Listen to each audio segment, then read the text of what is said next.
I think I made the wrong attacking decisions in this game. This is round 1 of the Millersville Open in Millersville, Pennsylvania at Millersville University. It's July 18th. The time control is game in 30, delay 5, so 30-minute games, so a quicker time control. And I'm playing Jeremiah Cassidy, a legend of Lancaster chess. He used to organize the Lancaster Championship pre-COVID, and he's still a big figure in the chess community and a really, really nice guy. So with that being said, this is also the Thea Cassidy Memorial, so in remembrance of Thea Cassidy, so just want to point that out too. I just refer to it as the Millersville Open because it's quicker and easier to less syllables to say. So I played e4 and he played c5, the Sicilian defense, and I do what I always do, which I go knight c3, looking to play d4 soon, and he plays g6. I still play d4 anyways, and then he takes, and I'm attacking the rook in the corner, so he plays knight f6. I develop my knight, and then he goes knight c6. There is another option here as well, and that is to go bishop e3. I used to play this more, and so against knight c6, I go queen d2, and then if bishop g7, I go f3. If knight g4, I think I'm just going to go bishop g5, and then if h6, you just go back. So this is an option, and so bishop g7, f3, and we get like an opposite side like castling game like this. So I did not opt for that setup. I think in hindsight, I think I should have. I think it's more aggressive and more like dangerous for black. But instead I went knight f3, queen d3, and knight d5. So this is the setup I like to do, where once my queen's attacked, I move it back to d3. So I leave my dark squares open for my bishop to move out, and then I go knight d5. So now if you trade, I have a big space advantage. And so he doesn't take me. He goes bishop g7 here. If he doesn't, if it goes like d6 or something, then I can double his pawns and I can make him have doubled f pawns. So he goes bishop g7, and now I go c3 here. So now after we trade knights, he cannot hop his knight to b4, and I'm also blunting this diagonal towards the queen side, and then he goes e6. So already, I'm kind of happy because he's employed the Swiss cheese setup across his entire position. Like the dark squares around his entire position, there are no pawns on dark squares, which makes his dark squares weak. So I take his knight, he takes his bishop, and I decide to go bishop f4. I'm not really sure if this was the right idea, because bishop h6 is totally possible. And it forces his king in the center, but I don't know if I want that. Like, do I want to force the king in the center, or do I want to just centralize my bishop, control the d6 and e5 squares, and if he castles, well, I can just attack him, h4, h5, and just attack him. So I'm not sure which one is better, but I thought bishop f4 was pretty reasonable, especially in game in 30. I castle, he goes queen a5, I go king b1. So, typical opposite castling stuff. He's going to try to push his pawns. I'm going to try to push my pawns, and we'll see who's faster. He blows b5, and I go g4. I thought about, like, should I start with h4? But I thought if I start with h4, he can go h5. And it's like, okay, well, how am I going to get my pawn play on the queen side to happen? I can go knight g5, and then if b4, I can go c4, and if b3, I can go a3, try to shut everything down. But then I was like, is this really the best way to play? I'm not really sure. He might not go b4 here. What if he goes like, I don't know.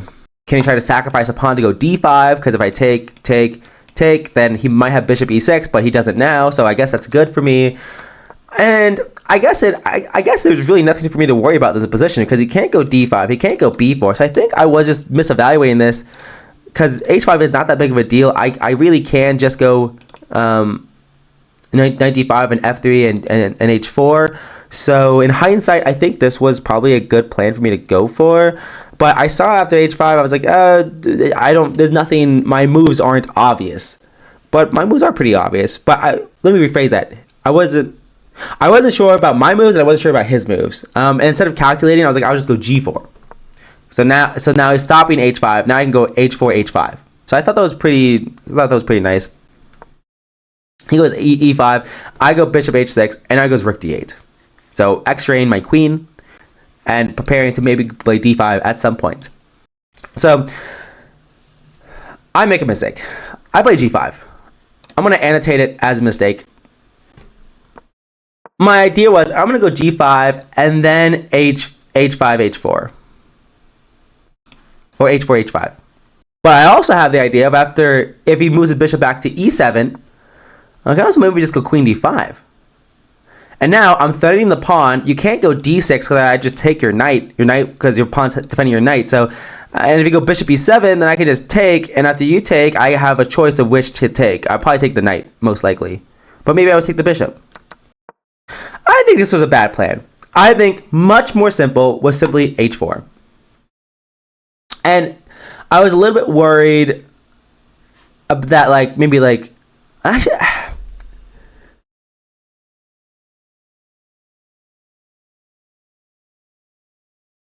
I obviously wasn't thinking concrete enough because part of me was worried about, like, d6 and bishop e6, and then part of me was worried about bishop takes g4, but just concretely, like, nothing is bad about this position. So if it's just d6, h5, and he doesn't have enough time to go bishop takes and bishop takes. Like, that's just not how it works. So, because if he takes, my queen's defending my knight. So if I just take, he could maybe try to take with the f pawn to try to guard laterally. Is an idea in some cases. And in this case, actually, he can't do that because his knight would be hanging, but then my knight would be hanging. So I don't know. And with the fork, so I would have to be careful here. If it is with the h pawn. Probably just bishop e2. Probably just bishop. That's probably what I should do. And then he doesn't have enough time. Like, he won a pawn, but so what? Like, he doesn't have enough time to attack me before I checkmate him, right? Because if he goes like bishop e6, going backwards, I can go b3. If he goes b4, I go c4. I'm fine. Queen a3, trying to sacrifice. I don't think I'm too concerned about that. I might start with bishop c1. So queen a5 or queen c5, either way. And then knight g5. And I'm gonna try to take the bishop, and if he takes me, now his dark square is weak. And if he is forced to move his bishop back, that's a success in and of itself. I can probably go queen d5 here, attack the pawn. And life is pretty good. I think I should have gone for something like this. Give up the pawn on g4. But for some reason, I just went g5, which I think was a huge mistake. He went back, I went queen d5, and I don't think this plan is bad, but I just don't think it's that good. I mean, my bishop is stuck on h6 for forever, which can be good, potentially, if I'm attacking his king. But if I'm not attacking his king, this could just be bad. But in an endgame, if his king is stuck in the corner, that could be good. But if my bishop is all stuck in the corner, that could be bad. So this is very double-edged. His bishop being stuck on this h6 square. I'm attacking e5 with my last move. He plays b4, and now our queens are seeing each other. So he takes, I take his pawn, he takes the pawn, and I play knight takes e5. He didn't have to do this. After I thought he might go back to c6 and defend his e5 pawn. I thought he might want to defend his c3 pawn, and then I might go a3 here. And so now I'm up a pawn, but it's a doubled b pawn. So I thought, like, okay, maybe he'll do something like this. In d6 and bishop c4, and the game goes on. But instead he takes, and I play f3 here because he attacks my pawn, and then he plays d5, which is a really nice move because I'm underdeveloped. My rooks aren't connected. So he's trying to take advantage of that, and my bishop is out of play right now. So if I don't have anything to show for my attack, I mean, we traded queens. Like, what do I have to show for my attack?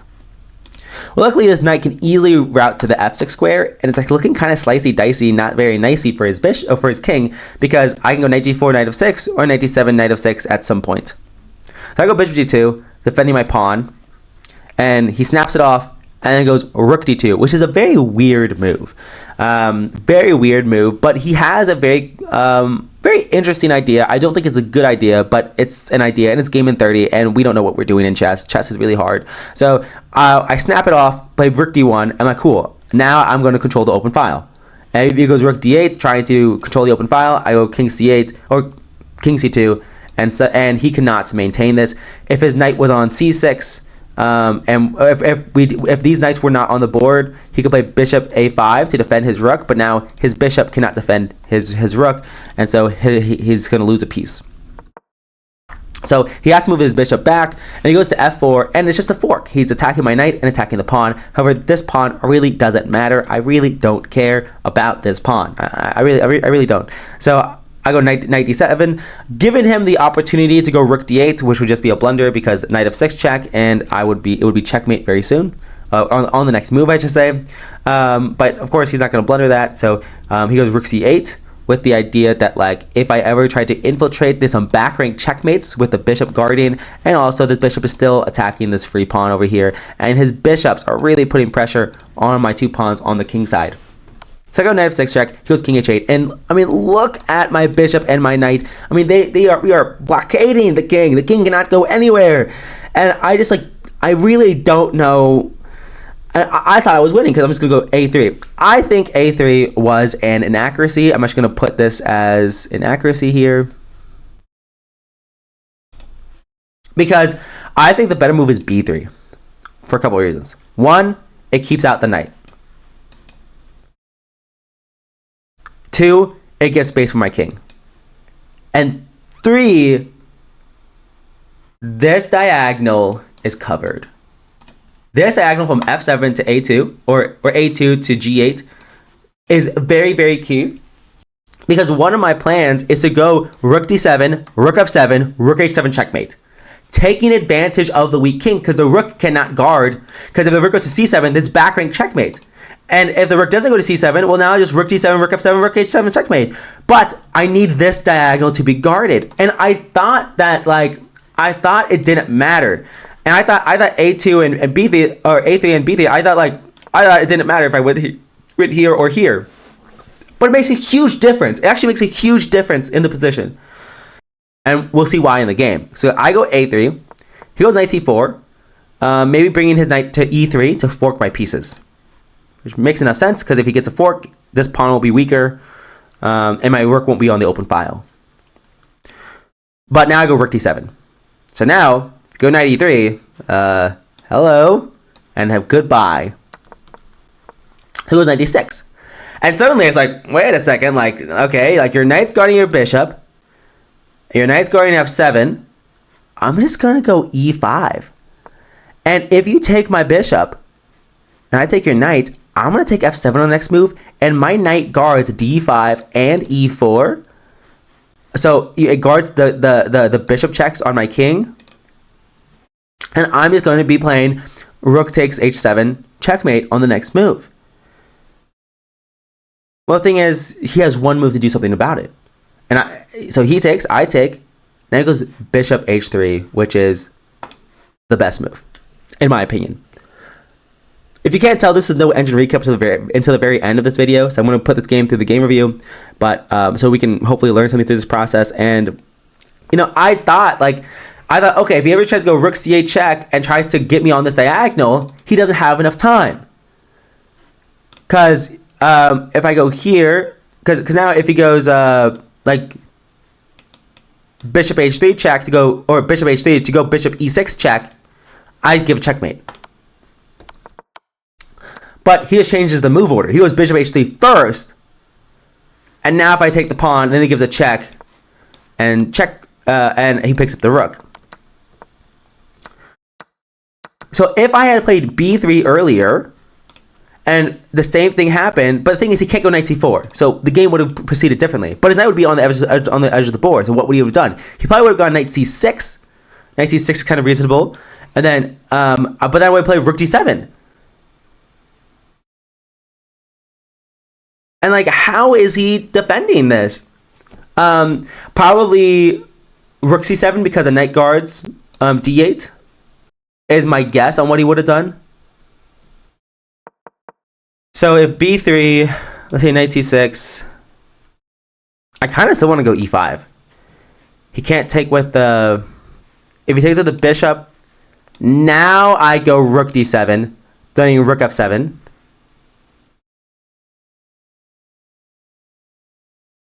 And I think this is winning.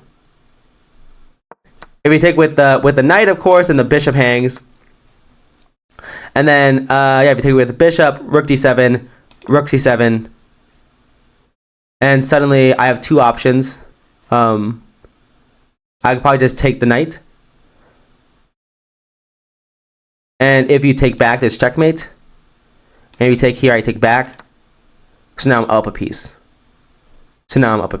I could also take like here to attack the bishop. Now it takes, which would also be good.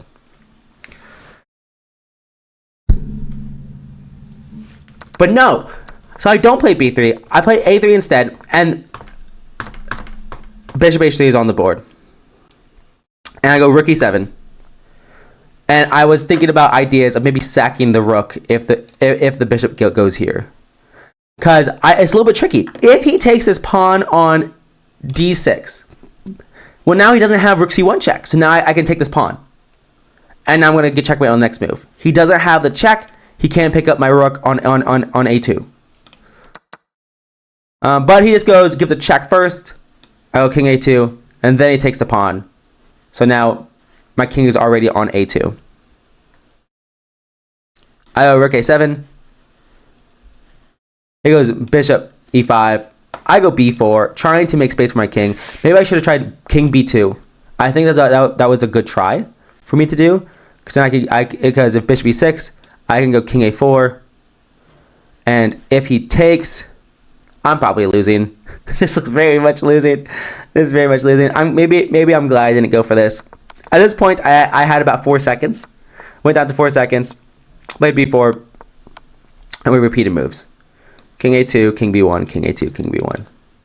Because his bishops are really killing my style right now. So that was a pretty crazy game, and I did screw up my attacking chances here. Like once again, I mean, just not going for the throat here and just not playing h4, h5, I think was a huge mistake. And then another mistake I made was just was going b3 instead of a3, and missing the tempo of like missing the move order change of bishop h3. I mean, that was pretty bad. But you know, it's game in 30, and you know, chess is hard. So I don't really blame myself that much. But at the same time, I wish I played better. So with that being said, I'm gonna hit the game review, and I will see you guys in the next one. Peace.